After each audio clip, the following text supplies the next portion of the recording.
चलिए 131 क्वेश्चन है कि एक प्रगतिशील कक्षा में अधिगम को लेकर के क्या चीज है। प्रगतिशील कक्षा उसमें जिसमें हर बच्चा ग्रोथ करता है, तो अंतःक्रिया व संवाद द्वारा होता है। ठीक है, ये ठीक है। शिक्षकों से अधिगमकर्ताओं द्वारा एक तरफा प्रसारण के रूप में, एक तरफा मतलब कि व्याख्या दे रहा टीचर, उससे नहीं होता। निष्क्रिय, आप सीखना ही नहीं चाहते तो फिर उससे भी प्रगतिशील कक्षा नहीं हो सकता। केवल अधिगमकर्ताओं की जिम्मेदारी है, ये भी गलत हो गया भाई। टीचर की भी जिम्मेदारी है, अधिगमकर्ता की भी जिम्मेदारी है, सबकी जिम्मेदारी होती है। अंतःक्रिया के द्वारा प्रगतिशील कक्षा में सीखा जाता है। राइट आंसर होगा आंसर नंबर फर्स्ट। पूरी पीडीएफ की नोट्स दोस्त यहाँ पर मिल जाएगी आपको, ठीक है। फ्री ऑफ कॉस्ट आपको सारी चीजें मिल रही है। यहाँ पर पीडीएफ मिलेगी और साथ ही साथ उसको कंटेंट को पढ़ भी सकते हो वहीं पर, ठीक है। और इस चीज को लेकर के आप निश्चिंत रहें, 300 प्लस क्वेश्चन को मैं कंप्लीट करवा ही रहा हूँ। 231 क्वेश्चन पर हम लोग है ही, कोई दिक्कत वाली बात नहीं है। राइट आंसर आंसर फर्स्ट है।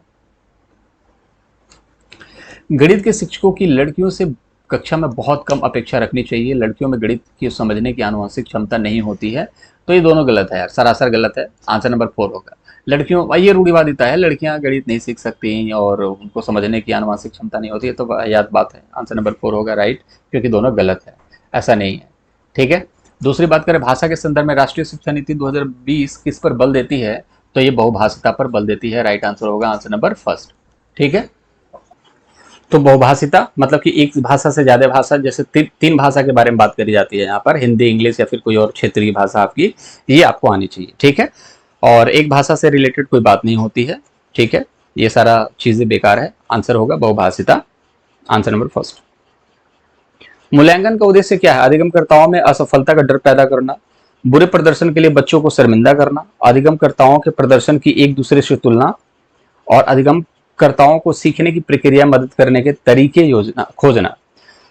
तो असफलता का डर पैदा कर दोगे बच्चों के अंदर, पढ़ लो नहीं तो बेकार हो जाओगे, ये हो जाओगे, वो हो जाओगे, तो ऐसे बच्चे पढ़ेंगे ही नहीं, डर जाएंगे। क्योंकि डर के कारण ना कोई चीज हो ही नहीं सकती आपके अंदर। जैसे देखोगे ना, परीक्षा जब आता है तो आपके अंदर कपकपी स्टार्ट हो जाती है, डर पैदा हो जाता है, और उस वजह से आप सोचते हो कितना पढ़ लूं, कितना कहीं ना कहीं ग्रैब कर लूं चीजों को, लेकिन वो हो ही नहीं पाता। डर के मारे तो आप कुछ भी नहीं कर सकते।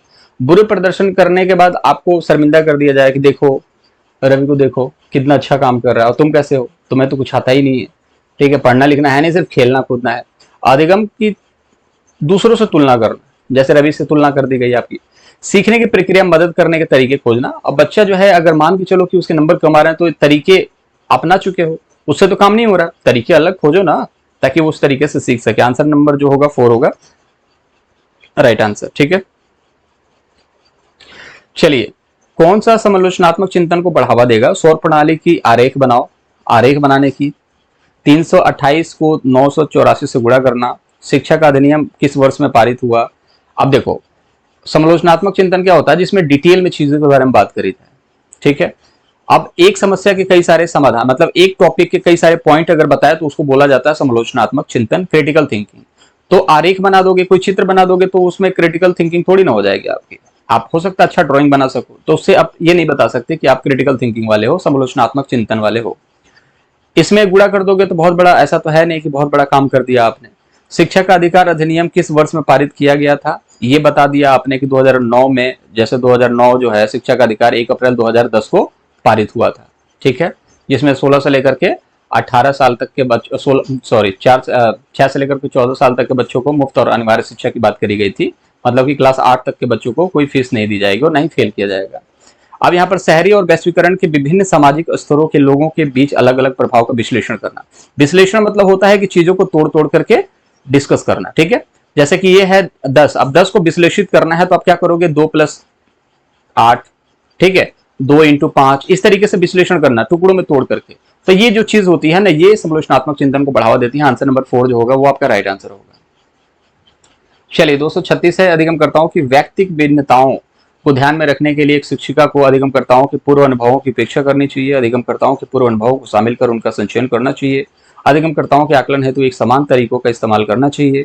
तो देखिए, पूर्व अनुभवों की उपेक्षा करनी चाहिए, ठीक है, उपेक्षा करनी चाहिए, ठीक है।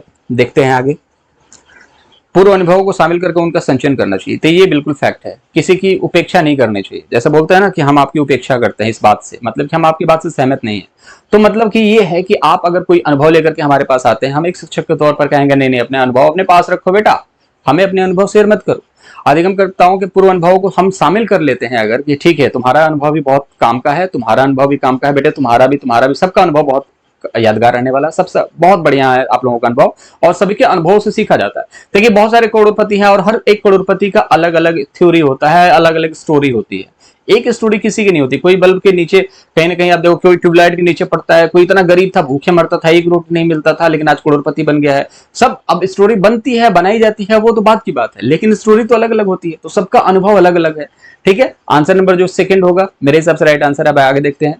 एक समान तरीकों का इस्तेमाल कभी भी नहीं किया जा सकता। ठीक है, सभी अधिगमकर्ताओं के लिए मानकीकृत पाठ्यक्रमों को लागू करना चाहिए। ठीक है, मानकीकृत पाठ्यक्रम तो बेकार सा होता है। आंसर नंबर सेकंड होगा राइट आंसर, क्योंकि स्टैंडर्ड चीजों को अगर हम पढ़ाने लगेंगे, तरीकों को चेंज नहीं करेंगे तो भी कोई फायदा नहीं है। एक समावेशी कक्षा में 237 नंबर प्रश्न है कि विद्यार्थी ज्ञान सामग्री का निष्क्रिय प्राप्त करता होते हैं। समावेशी कक्षा होती है जिसमें हर एक बच्चा जो होता है पार्टिसिपेट करता है, तो निष्क्रिय होकर के तो कर ही नहीं सकता। समतापूर्ण तरीके से बढ़ते और विकसित होते हैं। समता मतलब समान तरीके से, भेदभाव किया जाता है। यहाँ पर देखो भेदभाव किया जाता है बच्चों के साथ, ये तो गलत हो गया।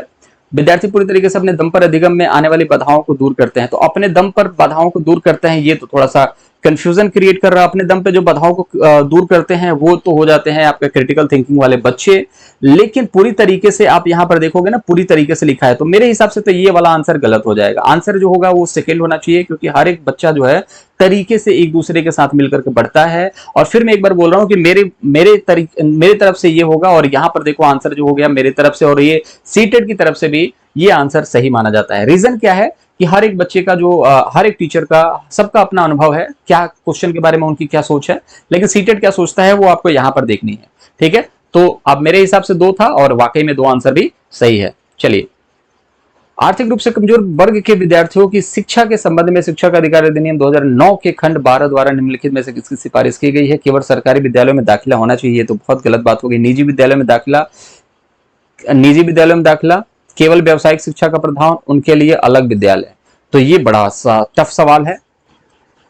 तो यहां पर देखोगे कि खंड 12 के द्वारा निम्न में से किसकी सिफारिश की गई है?